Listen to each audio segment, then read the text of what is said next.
Here we go. This clip is actually played in reverse from when I came out from under the car because I realized I didn't have a good shot of how to find the crankshaft position sensor. So, again, what you're seeing is actually in reverse, but I think it'll work. So there, crappy jump cut. There is our sensor underneath that plastic cover attached to that black wire there, the plastic shielding. And we'll get into it. If you have a panel popper, one of these things to actually do this properly, use it.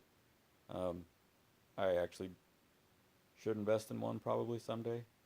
You could actually damage this pin, and then your crankshaft position sensor and flywheel will be exposed to like road debris and crap. So be gentle with this thing, and don't drop it. I dropped mine. I ended up losing it for about a minute, um, but you'll see that in a little bit here. I wanted to shoot this whole thing in one take, and it took me about 8 minutes, the video, in real time, but I fast forwarded in some parts here to skip all the boring stuff. But wanted to shoot all in one take to let you know that this job was quoted somewhere else in some other article, I think at Pelican Parts.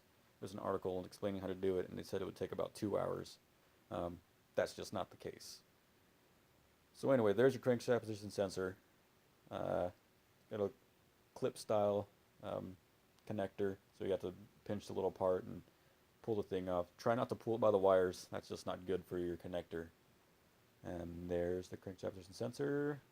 I'm trying to find a better angle so that my hand's not in front of the camera. But there's really, I mean, it's a Mini Cooper, there's no room to do anything really. You probably know that by now. If you're watching this, you worked on your car yourself, and you know that. So now I'm going in there with a T25, that's a Torx bit. Um, Mine was actually not really that tight, so I was able to take it out by hand. But when I reinstalled the new one, or when I installed the new one rather, I did get the ratchet out and put some weight into it.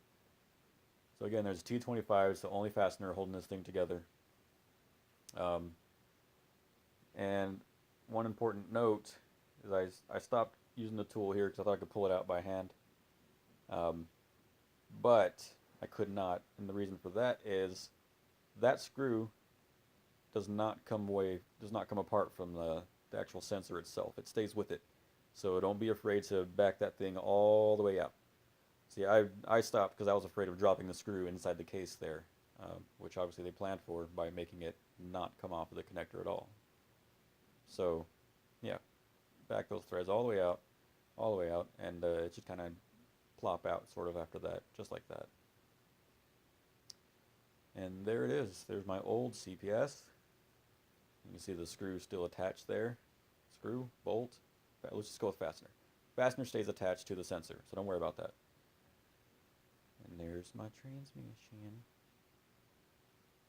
Alright, now we're back with the new CPS.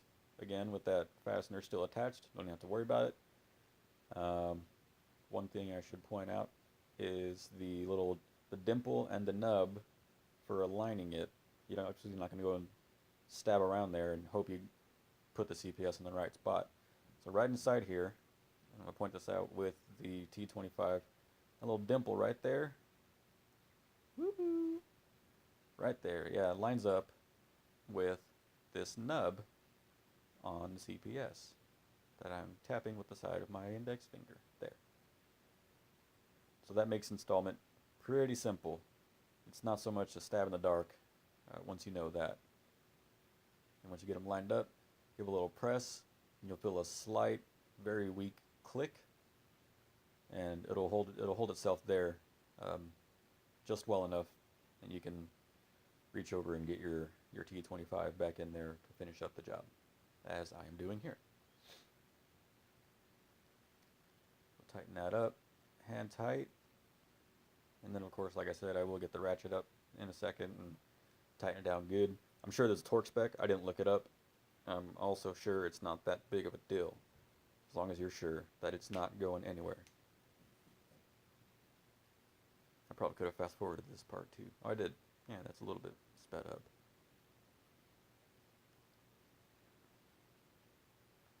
Go back and find this thing. Probably the hardest part of this whole job was putting my ratchet back together with one hand while I held the camera with the other. It's really, really simple job to do. See, we'll get some weight on it. Click. There. Torque to spec. Perfect. I'm just going to plug it back in. Snaps in place. Now that electrical tape that's covering the wires, I probably should have pulled that off of the flywheel. But it'll be fine. If you find yourself in that situation, just go ahead and don't let that, if you have that tape there, don't let it rest on anything like I did. That was just a stupid move on my part. I'll do better next time.